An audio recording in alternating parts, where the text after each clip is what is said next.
when I pulled up the schedule and I looked and I thought, Disaster Tuesday. I don't know what I was thinking when I was doing this in April. I must have known that the end of the school year, for parents, for the community, for everybody, it just gets wild in May. And then I thought, that's a way to let me talk about some of my favorite things from history, but not get so much in depth that we can't come back later and talk maybe in more detail about some of them. So I'm not necessarily doing things in chronological order, but I thought I would start off with John Brown today and the raid at Harpers Ferry. And I know Ed is on.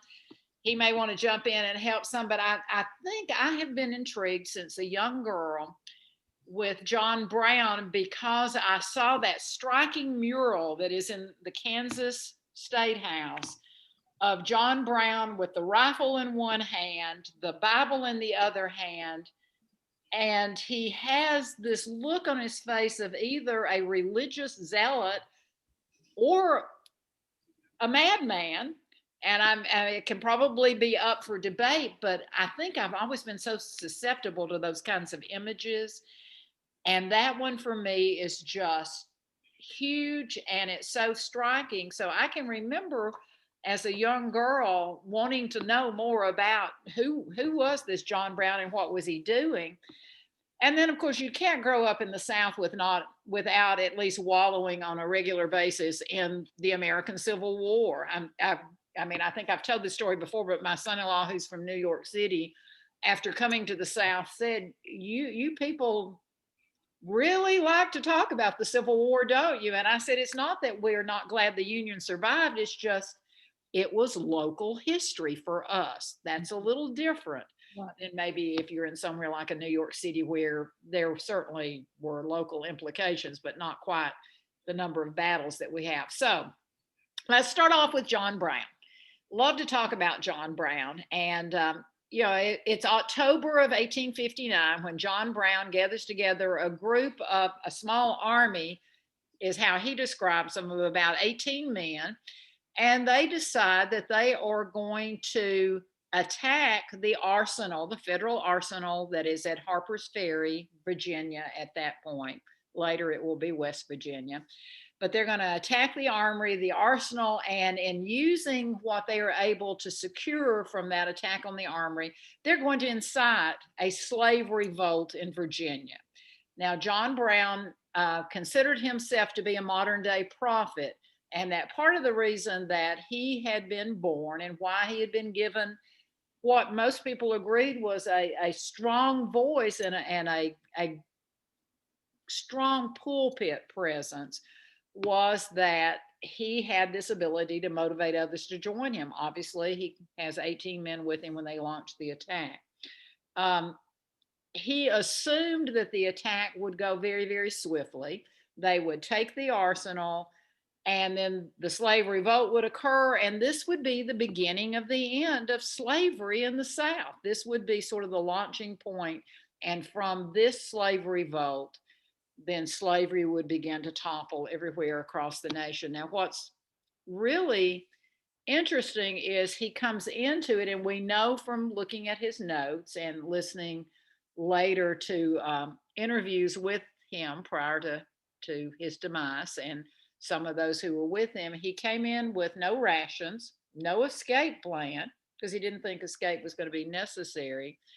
And he really had underestimated not only political opinion outside of Harpers Ferry, but he had also underestimated Harpers Ferry. Harpers Ferry, when John Brown and his cohorts come into Harpers Ferry, the small community there is unsuspecting of what's about to happen. And for those of you that have visited Harpers Ferry, it's not a huge bustling city. It was basically an armory, an arsenal, an engine house. There wasn't a lot else there. What John Brown is going to do is that they're going to attack the arsenal. Then he's going to send a number of his men out across the countryside, trying to get them to contact slaves. They're going to collect hostages, take hostages, including the great grandnephew of George Washington. And then they're going to sit down and wait for the slaves to come, for the slaves to be armed, and then there's going to be this tremendous revolt. The problem is the slaves didn't respond. They didn't rise up to support him. And instead, local citizens and the militia surround John Brown at Harpers Ferry. There's an exchange of gunfire. A couple of people from the town are killed. 8 or so of the people from Brown's small army are killed. And when the federal troops arrive under the command of a lieutenant colonel by the name of Robert E. Lee, they arrest Brown. They storm the engine house. Brown had withdrawn from the engine house, and they capture him, and then they turn him over to the Virginia authorities, and he's going to be tried for treason. And remember, this is October the 16th, rising up, classically, historically, since the beginning of time, rising up, bearing arms against your nation, fermenting revolution is considered to be treason. So October the 19th, this event occurs. And by December the 2nd of the same year, John Brown will have been tried and he will have been executed. Now, why do we still talk about John Brown today? This is one lone revolutionary, one ardent abolitionist who wanted to change the course of slavery in the United States and who thought that having a slave revolt would be the way to do it. I think we look at John Brown because, bless his heart, one of my favorite Southern expressions, bless his heart, where he thought that attempting this revolt of slaves, of arming the slaves, would divide the North and South apart. The reality is that it didn't. I mean, it really is sort of a sad story. The raid itself will be carried in the newspapers as the act of a madman. There are going to be a few people who admire the fact that he's courageous and he's a zealot and all of that. But church bells are going to ring on the day of his execution. There's songs that are going to be sung about him. John Brown's body lies a molding in the grave. See why they're not going to let me sing at the Chattanooga Music Club. But it's interesting.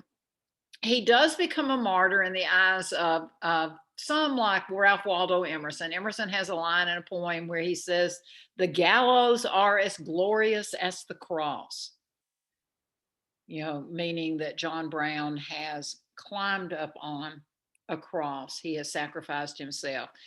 But the truth of the matter is the majority of even the northern newspapers denounced him as a madman, and they denounced the raid. The Republican Party, which was gaining strength by 1859, having been founded 1856, they adopted a plank, a part of their platform condemning John Brown and his plan.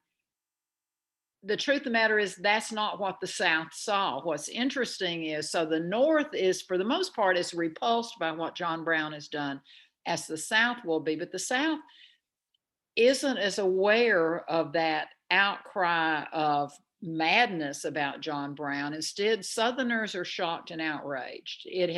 There had not been a major slave uprising since Denmark Vesey in the Nat Turner 1832, Vesey 1836 or so. But it sort of hits a point within the collective Southern feelings about what's going on. And that was, in their minds, how could anyone be the least bit sympathetic to a man whose sole purpose is to destroy what they believe to be their property and to threaten their very livelihood. So remember this whole issue of states' rights, which is wrapped around, in some places, the right to property, the right to livelihood, agrarian lifestyle, and ever. And it begins to push the South more and more in discussions toward how can they possibly survive and thrive in a nation that might consider someone like a John Brown to be a martyr. Southern newspapers will label the North as John Brown sympathizers, when in reality, the majority of the Northern newspapers were not John Brown sympathizers. Southern politicians will blame the Republican Party for having created an atmosphere, an abolitionist atmosphere in which a John Brown could rise to power.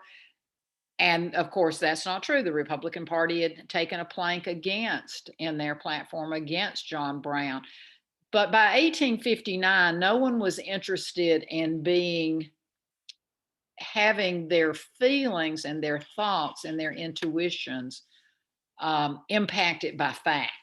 They just simply weren't. So as far as they were concerned, John Brown was a herald angel of what the future was going to look like for the South. And as a result of that, there was not anything that could possibly bring the two back together. And the ensuing days and months from October of 1859 until the election of 1860, with the four candidates on the ticket and the split within the Democratic Party, which certainly assured that Abraham Lincoln, Republican, was going to be elected, seemed to the South to be a systematic plan in which abolition was going to occur, even though Abraham Lincoln had not said that. So John Brown, Bible in one hand, rifle in the other hand, madman who wants to end abolition, instead probably is one of those steps toward starting a war that ultimately, of course,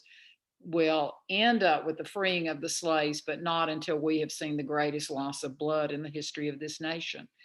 Issues that still divide us today politically.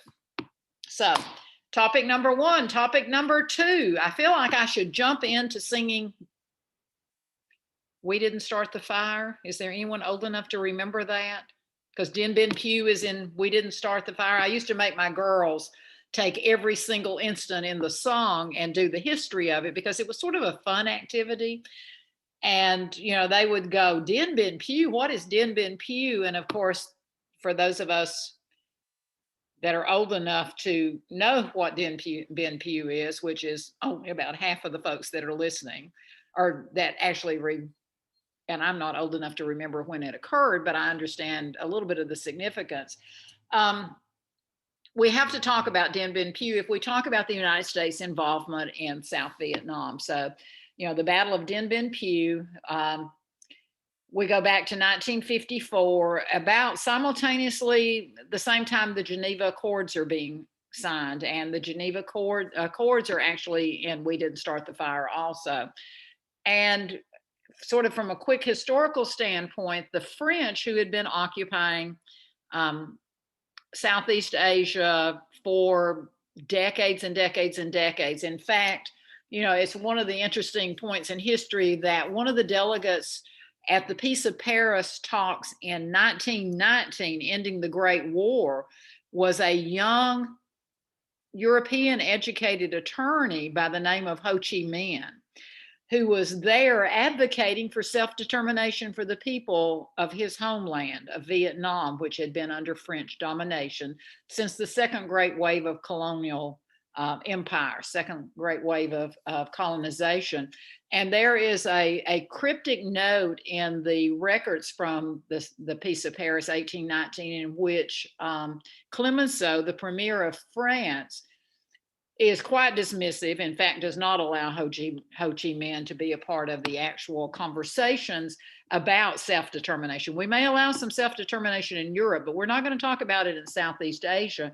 And he refers to him as the young attorney who is dressed in pajamas, is how it actually translates, because, of course, Ho Chi Minh is dressed in more native costume. But so 1954, France has agreed now, after all these decades, to withdraw its troops from French Indochina.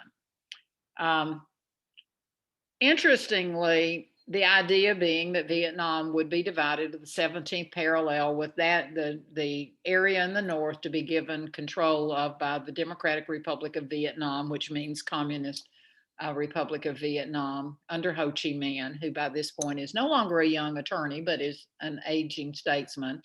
And the South would become the state of Vietnam under an emperor. And that would prevent the communists from taking control of the entire country. Well, Dien Bien Phu turns into a military defeat for the French. It's a decisive battle in Indochina, and the garrison basically has 1/10 of the total French manpower stationed there at Dien Bien Phu of all the French that were in the Indochina region.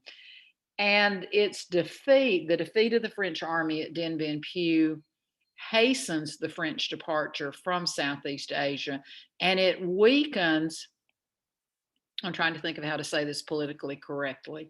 It weakens an already not stellar reputation on the part of the general French forces when it came to combat and to wartime service. Certainly, no one ever questioned the French Foreign Legion and their discipline and their dedication, but you know, the French have at times not always put the significant amount of money into resources for defense or offense that might be necessary given where their position was in Europe proper with the German provinces as a next door neighbor and where some of their colonial empire is. When news of the fall of Dien Bien Phu was announced in France several hours after the French had surrendered, at that point, the Archbishop of Paris orders a mass. You know, radio performances are canceled. They start playing solemn music on the radio because this is sort of the beginning of an end. It is the end of an era. Theaters closed, restaurants closed, social engagements were canceled. I mean, this was a really big thing. The public opinion in France was really shocked to believe that what they had been led to believe was basically an undisciplined guerrilla army under the leadership of Ho Chi Minh and the Communist Party would possibly be able to defeat the French army, which was, you know, even though they may not have had the status of the British Army or even the US forces following World War II, certainly were considered to be among the major military forces in the world. So when Dien Bien Phu falls, it's not only a disaster for France. The reality is, from a strictly military perspective, it's a really serious failure for the Western world. We know now that there was an attempt on the part of the United States to intervene. We will intervene sort of covertly, but there was an attempt by leadership in the U.S. Senate and by the U.S. Defense Secretary at that point, Charles Irwin Wilson, and a debate about whether the United States should send overt support. Should we send naval and air units to attempt to put pressure on Ho Chi Minh to reinstitute the French in control of that area? But the Secretary of Defense comes back with a report that basically says that there's no, and let me get the quote right, no justification for raising U.S. aid beyond its present level. So what you're going to happen is, what you'll have happen is the Joint Chiefs will meet. They will debate the possibility of U.S. involvement in attempting to support the French garrison, but that intervention will be voted down by the Joint Chiefs within 3 days, and they will conclude that were they to intervene, it would possibly be perceived as an act of war on the part of international players. We know now that President Eisenhower and Secretary of State John Foster Dulles then pushed the British in particular and other allies to support the French. They felt that there was a stronger possibility that they could do it without triggering an international reaction. But Winston Churchill is back in power as prime minister at this point, but his foreign secretary is Anthony Eden. Eden is much more of a socialist, and there's a conflict of political will there. And what you're going to have is a decision that instead of individual nations getting involved, they will just go to Geneva, to the Geneva Accords, and will look at a possibility of there being some sort of an emergency action that can maybe prop up the governments there in Vietnam. Now, we know now the United States covertly participated in the last battles that occurred. Henry Navarre we were authorized to send 2 squadrons of B-26 invaders to the region of Dien Bien Phu. We were attempting to support the French. We also know that there were 30-something American pilots who flew 682 sorries over the region. And we also know that at least 2 American pilots, for a long time it was not public knowledge, but 2 American pilots were killed in action during that siege of Dien Bien Phu.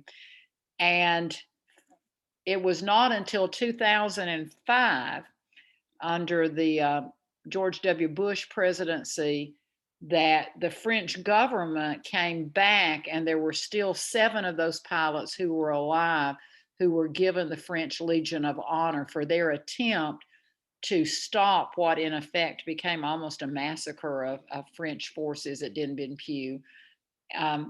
Interesting that so little was known in the United States about actually what was happening at Dien Bien Phu, but because of the vacuum that will occur with Dien Bien Phu, the United States will be sucked, I guess is an appropriate word, will be drawn into that void and that concern. And it's hard to imagine today, but if you think back to 1954, and none of us were old enough to really be thinking about politics at that point, but coming out of World War II, at the end of the war, when the Soviets, we've talked about before, did not withdraw from Eastern Europe, the Soviets, of course, have gone communist from 1917 on forward. Lenin, Stalin killing Trotsky, the 5-year plans, all of that. You have Mao with communist leadership in mainland China, and the nationalist Chinese government in exile on Formosa. There was such world concern about that domino theory that the United States will find itself drawn in to Vietnam, helping to support, prop up what will become the Republic of South Vietnam, with an elected president in South Vietnam. And we will provide military advisors beginning within a year of the fall of Dien Bien Phu. We will have troops on the ground in advisory positions, but armed advisors by 61 under the Kennedy administration. And we will have our first major casualty in that war in 1961 being Tom Davis from Overton County, Tennessee, who was identified by Lyndon Johnson as the first casualty of the Vietnam War. And all of that is precipitated by the fall of Dien Bien Phu. So your homework tonight is to pull up Billy Joel, pull up We Didn't Start the Fire, and see how many of those terms that you remember and know. And oh my gosh, the time goes by so quickly. So, if we're going to talk about John Brown, and Ed, I saw you said something in the chat box. Let me look at what you said.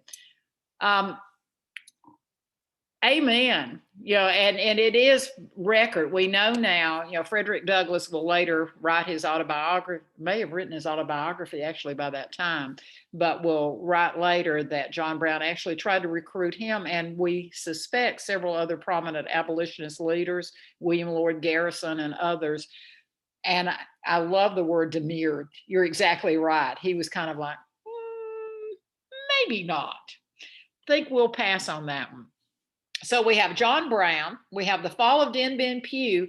Let's move to the Hindenburg disaster, and the phrase that will forever be remembered with, oh, the humanity of it. Oh, the humanity. I mean, that will be one of the things that will be said on the airwaves, with the acknowledgement, with the statement of what has happened with the Hindenburg. So real quickly, Hindenburg was a dirigible. It was the largest that had been constructed. And you have to remember, this is 1937, and it had been constructed by the Nazi army. This is the same army and engineering program that had come up with a car that would be the car of the people being the Volk, which is, of course, Volkswagen was originally a product of the Nazi army to allow all German peoples to be able to have access to the roads and everything. Well, it is also a part of Nazi Germany's engineering that will come up with the dirigible, and it is the largest dirigible ever, and it is in 1937, May the 6th, so at least the month coincides on this one, that it will, as the report will say, that somehow it burst into flames, touching the mooring mast to where it is tied up in New Jersey. It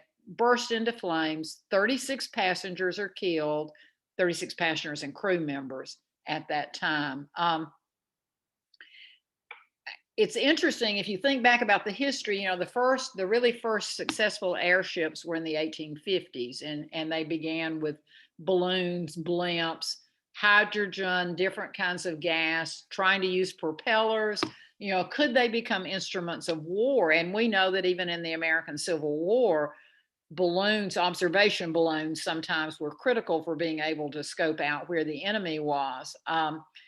The rigid airships that had been developed by the French were called the Zeppelin, or by the Germans were called the Zeppelins, based on the designer, an aristocratic guy by the name of Count Ferdinand von Zeppelin, who had come up with this idea of a light framework in which they could stretch using metal grinders. They could stretch across and be able to have a dirigible that would be large enough that it could have beneath it what amounted to a cabin space where passengers could be carried. They wanted it to be large enough to carry substantial numbers of passengers. The most famous was probably the Graf Zeppelin, and it was the first to have a transatlantic service. I just like to say on the side, no particular reason for this statement other than the fact that I guess I'm not as brave as I thought or maybe not as brave as maybe I should be. I'm not certain that I would want to make a transatlantic voyage in a Zeppelin. I don't know that I would have thought in the 1930s that an aircraft was that much safer, but there's something about that stretch, canvas, hydrogen, all those sorts of things that the chemistry person in me would think this is a disaster waiting to happen. So anyway, May the 3rd, 1937, the Hindenburg leaves Germany, leaves Frankfurt on a journey across the Atlantic to Lakehurst Navy Air Base. That may be a place that Alden actually has heard of. It was a big craft, 804 feet from stern to bow, 36 passengers, a crew of 61. And while they're attempting to anchor, to moor when they reach Lakehurst, New Jersey, something happens and the airship burst into flames. Some people think there was a spark of some sort that ignited the hydrogen core, and the dirigible catches fire and then begins to rapidly fall, and it falls about 200 feet to the ground. The hull of the ship disintegrates in only seconds, literally seconds. 13 of the passengers, 21 of the crew, and one civilian person on the ground are killed. And most of the people who survived have sustained significant burn injuries. It is the radio announcer who had come to Lakehurst, and he was going to do a voiceover. This was going to be a newsreel later on in the movie theaters in the 1930s, back in the days of those absolutely incredible newsreels. He was going to do a voiceover later talking about this successful voyage and everything. And it was this reporter who basically, when he saw it happening, his first expression was, "Oh, the humanity." I'm kind of impressed that his first expression was, "Oh, the humanity," because that's such a learned sort of thing. I'm afraid I might have shrieked, or I might have said something terribly inappropriate to have been carried on the radio at that point. Instead of, "Oh, the humanity," I might have said something like, "Oh, blessed mother of our Lord and Savior, what's happening?" or something even worse than that. So, I'm kind of impressed with the fact that Herb Morrison held himself together and says, "Oh, the humanity." while we have all probably seen footage of the Hindenburg disaster and while we're all really aware of it and everything, interestingly, that incident spelled the death of the dirigible and the death of the airship. By the time that World War II is over, 1937, by 1939, Germany has invaded Poland on September the 1st. By 1941, we're in the war. By the time the war is over, the dirigible doesn't really have a place in air travel. And in fact, airplanes have proven themselves to be such a fundamental part of the victory strategy, that forever that will be the mode that we're going to move toward. There was only one other dirigible made after the fire of the Hindenburg, and while it was substantially stronger, the company basically bankrupted when it was all over. Some of the investigative reports after the Hindenburg, there were those people who believed strongly that it had to be sabotage, that something was done, to make the plane explode. But the final assessment that came out after World War II, and they had gone back and re-examined the data, re-examined, the circumstances and everything, they came back and said, while it would be easier to believe that it had been sabotaged, that the reality was it was simply an act of nature, the spark that had ignited the dirigible, and that was the end of that sort of light transportation. So, all right, we're doing okay. We might actually, for once, make my timetable. So let's jump in. Questions? I saw some comments going on back and forth between. Oh, yes. I have one. Yes. It's somewhat related to the Vietnam discussion. Okay. My mom, who would have been 19 or 20 years old at the close of World War II, has always told me that Douglas MacArthur really lobbied hard with Congress, because what he wanted to do was take troops and other resources into Southeast Asia, which would have been Korea, which would have been Vietnam, and to use the parlance that she uses in this discussion, to clean all that up. The nation was war weary, the nation didn't want to do it. The president, he didn't have the support of Congress, and ultimately it led to his retirement, somewhat under a cloud, and that's where he made that famous quote of "old soldiers never die, they just fade away." So obviously, had it happened, we might be looking at a completely different picture in Southeast Asia than we have today. But I've always wondered just how much truth was in what my mom was telling me versus folklore. No, your mom is exactly right. And I mean, that becomes the huge issue. And Ed, weigh in on this if you'd like to. But, the huge issue in Korea was, MacArthur was in Japan as military governor in Japan following World War II. And he was there when the invasion in North Korea occurs in June of 1950. He is very quickly, and that's why we're able to respond and have troops on the ground within 3 days, is that MacArthur, the fleet, and everything comes. And it really does become a fundamental debate from all the research that I've done, all the reading that I've attempted to do of the exchange of telegrams between MacArthur and Truman. MacArthur, once he is able, the U.S. forces were pushed all the way back down into the Chosin Reservoir, and then eventually they are able to push all the way back up to the dividing parallel. And MacArthur didn't want to stop at the parallel. I mean, MacArthur, and these are not exactly his words, but your mother, from my understanding, your mother is right. MacArthur basically said, we continue to fight the same battles. These battles will continue to occur. The North Koreans are being supported by the Chinese. We just need to push across the parallel, and we need to just end this once and for all. And of course, Truman said, your orders are to secure the parallel, to secure what will become the DMZ. And they get into a debate, and MacArthur, from my understanding, is basically told, there is a reason why the military is always under the control of a civilian. It's part of our inherent structure. And Truman basically says to MacArthur, okay, you've made that point, you've made that point, you've made that point. Shut up and do what you are told to do. These were the orders you were given. These were the orders we received from the United Nations, that we would go to the parallel. You cannot go beyond that. And MacArthur went public with his disagreement with Truman, which of course then Truman's reaction is volatile. MacArthur, and I'm looking at you, am I safe in saying MacArthur had a history of being pretty outspoken and uncontrollable at times? Oh, yes, ma'am. I mean, You know, you kind of look at his face sometimes and you just think, oh boy, I bet he was just not a nice boy on the playground sometimes. and there was even discussion for your second talk about Dien Phu about using tactical nukes Right. against the North, against the Vietnamese, against the French. That was thrown around and seriously discussed as an option.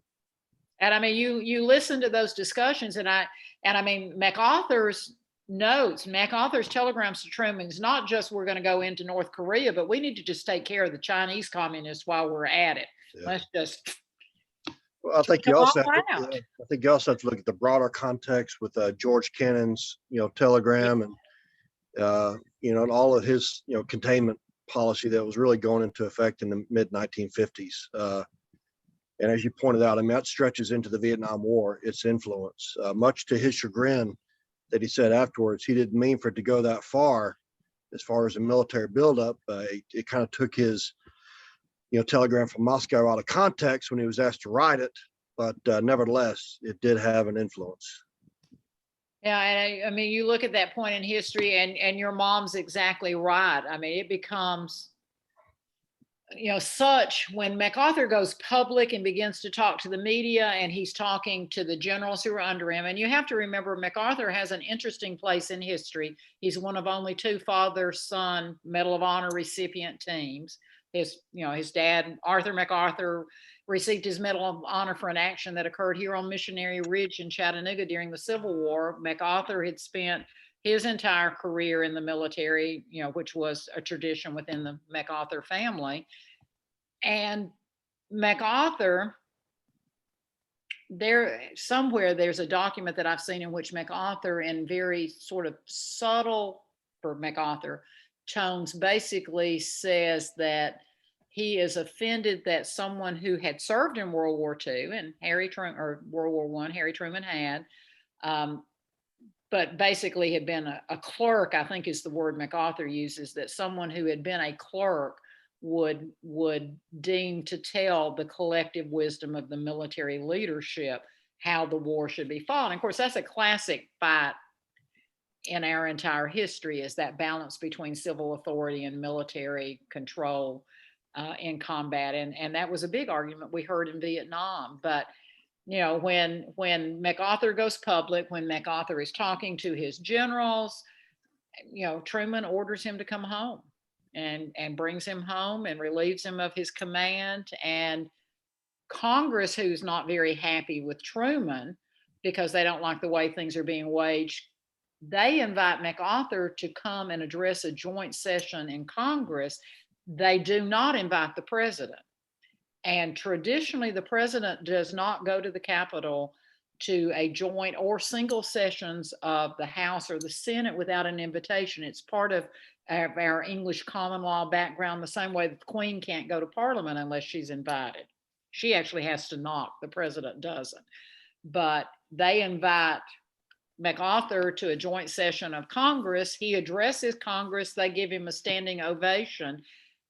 And Truman is really, really annoyed. And that's when, MacArthur makes the old soldiers never die. We just fade away, which secures that he will not fade away from American military history. He would not have anyway, but that sort of final argument really does make a difference. I'm so glad you brought that up, because that's true.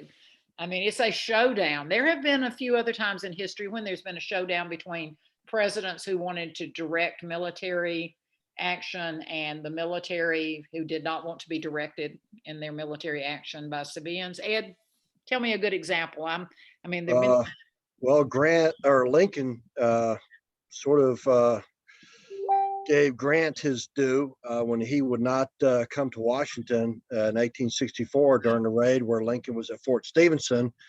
And Washington, D.C. was under threat. Lincoln sends a note to Grant, hey, this is the issue. Grant kind of ignored him, and then Lincoln put him in his place very quickly to remind him civilian control of the leadership. So. Yeah.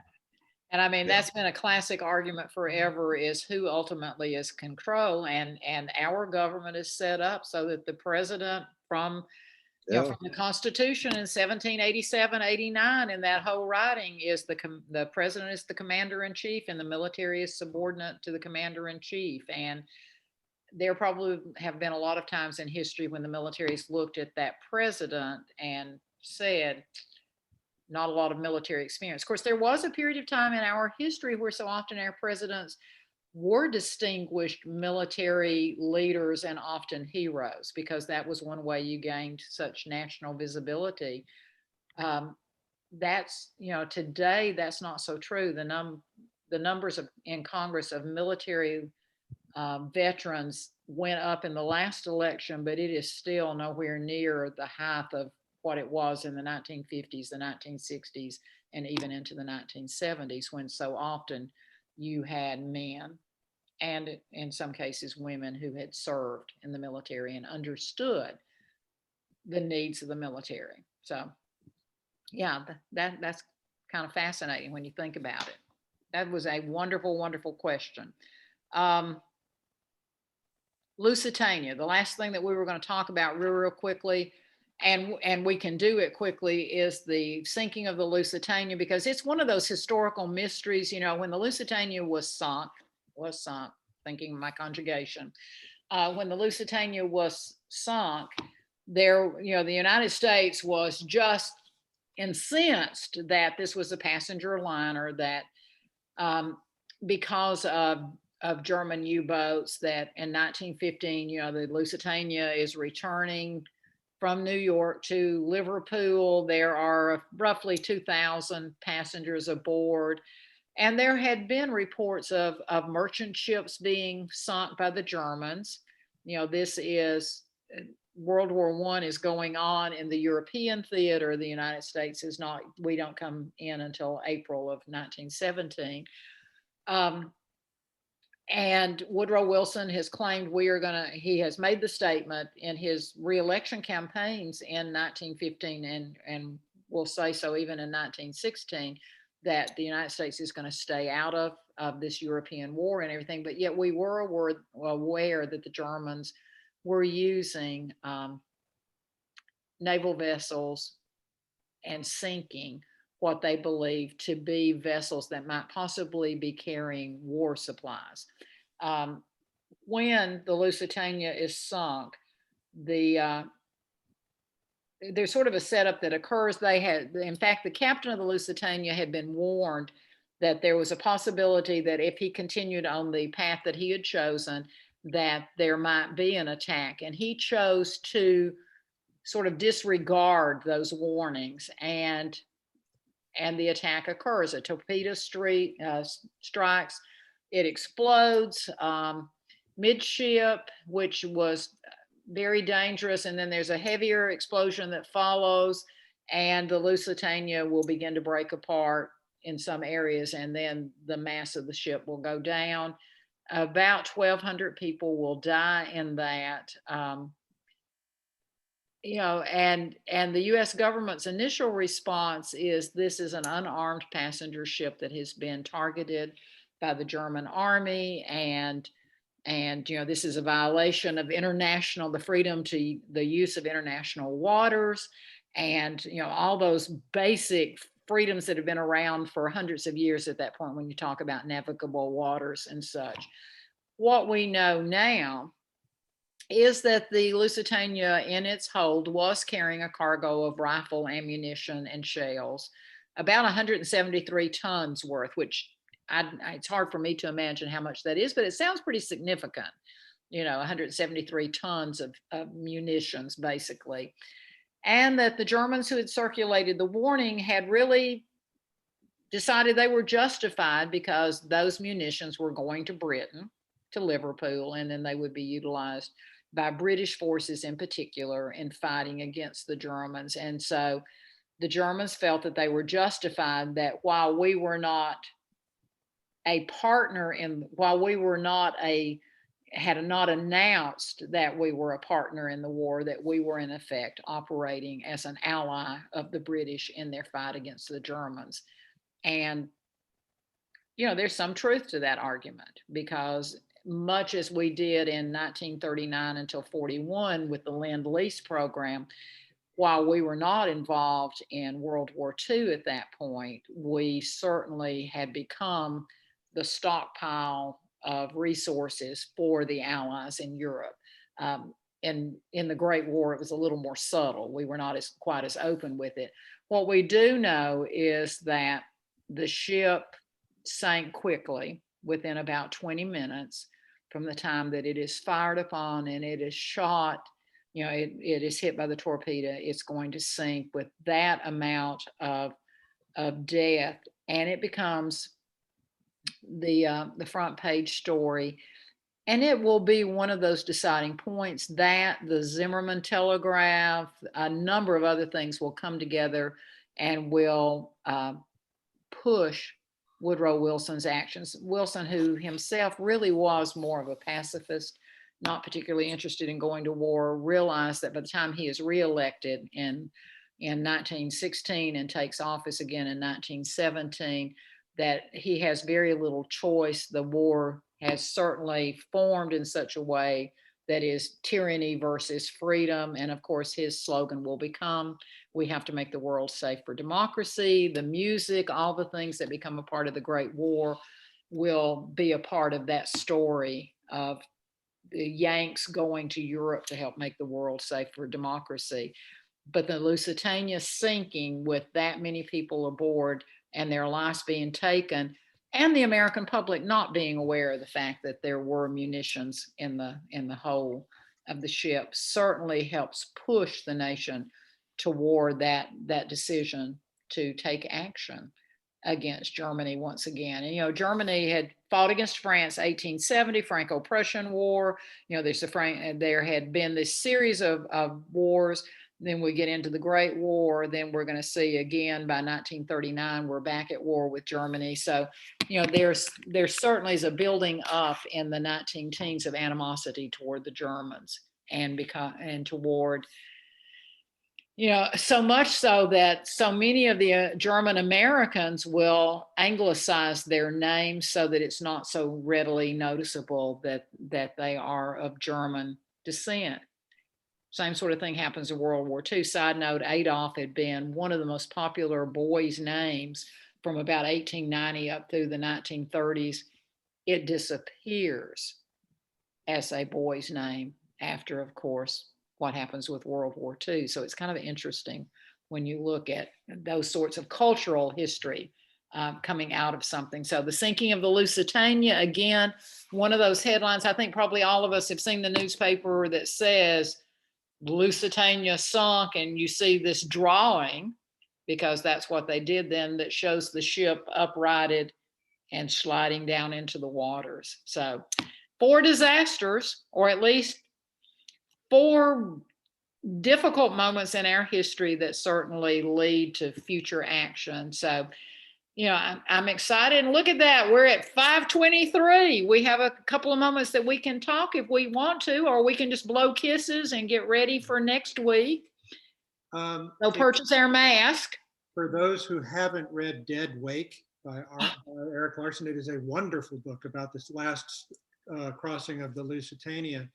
And one of the things that really stuck out with me in reading that book, and a lot of histories where we're talking about the German forces and Nazi forces, is we don't get much of an insight to the humanity of those people. No. The U-boat commander that sank the ship, he never recovered from it. It had a profound effect on him.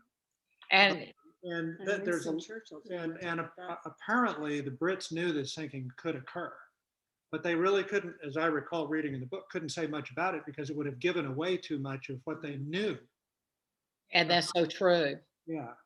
And that's so true. And I'm so glad that you made that point because, and that's true. If you go back through history, there's a wonderful book about even Bismarck's rise to power in as Germany is unifying, that's called Dreadnought, and then carries all the way from Bismarck up through the Great War. And it is exactly that, Jeff. It's the power that governments have to determine policy and how citizens get swept in, because what's the alternative? You don't report when you're commanded to report. You don't, well, then that's, there are all sorts of punishments for that. And we forget, I can remember, as a young teacher assigning All's Quiet on the Western Front for students to read. And I can remember actually having, at that point, 50 years ago, having parents say, well, almost 50 years ago, having parents say, I really wish you wouldn't have them read that because it upsets them, because they realize the German boys were just as frightened of dying, just as uncertain of why they were fighting, as were so many of the Allied boys. And I thought, but isn't that why we read literature? Isn't that why we think about things we don't want to think about? Is because Right? No. what 18-year-old wants to go to battle? Memorial Day. What 18-year-old even understands prior to going to battle what battle's going to be like? And the literature sometimes informs that. I'm so glad you mentioned that. Oh, I thought you were leaving. I was waving by.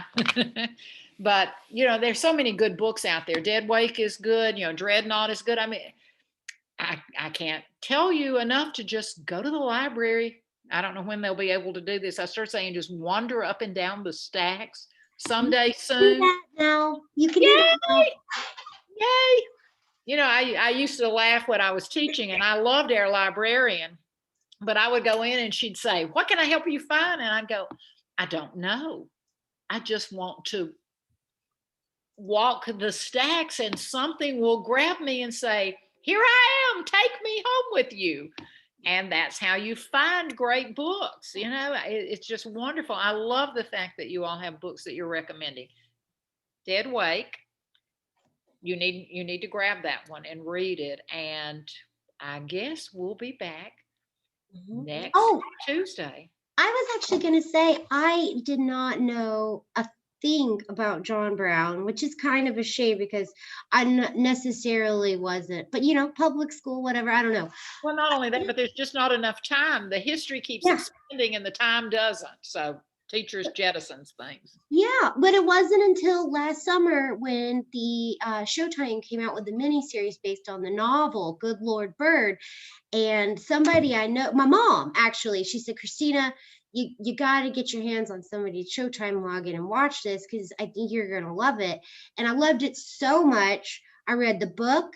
And so, it's a fun fictionalized account of, I don't think the main character, there's no historical record that main character existed, but of John Brown and, lots of all the events leading up to Harper's Ferry. And it just blew my mind because it was hilarious and an incredibly fun, quick read. But also, I learned about something that I felt like was really significant. In historical fiction, and so many of the good historical fiction writers base so much of what they're writing on historical fact, but they weave stories and personalities in, is a wonderful way, I think, especially to get young people introduced. And I have to tell Ed, because I just saw him put up Bruce Catton, and those of us who are Civil War people, have read Bruce Catton. I was looking for my copy of The Coming Fury the other day and couldn't find it. And I went to McKay's yesterday and bought myself a used copy of The Coming Fury because, and of course I'll find my original copy within the next 3 days, I feel certain. Well, that's in our book club, Linda, for the roundtable is The Coming Fury. So, Well, and that's in why September. I went to look for it to get ready for the roundtable, and I thought, wait, it's not in my Civil War section. All my Bruce Cattons should be together with my Shearer and McPherson and everything else. And I went, well, I'm just going to go buy myself a used copy. Bought it at McKay's for 75 cents. You know, all the humanity of buying a classic for 75 cents. But anyway, thank you all for being here today. Thank you all for being part of a discussion, and I'll see everyone next week. Go hang out at your library, walk the stacks. Let's exchange books. Shoot, this is going to get to where maybe we can do some of this in person at some point. With a glass of wine, a piece of smelly cheese. This could become really something fun. Well, thank you. Okay, so I'm from Dayton, and if you're doing wine and history, I'm coming. Thank you. Anything that motivates people to drive. Yes, we'll do it. That sounds wonderful. You all have an absolutely lovely evening. It's cooled off a little bit. Go play in the yard, and I'll see you next week. Thank you. Thank you. Thank you. Thanks, Bye. everyone. Bye-bye. Bye-bye.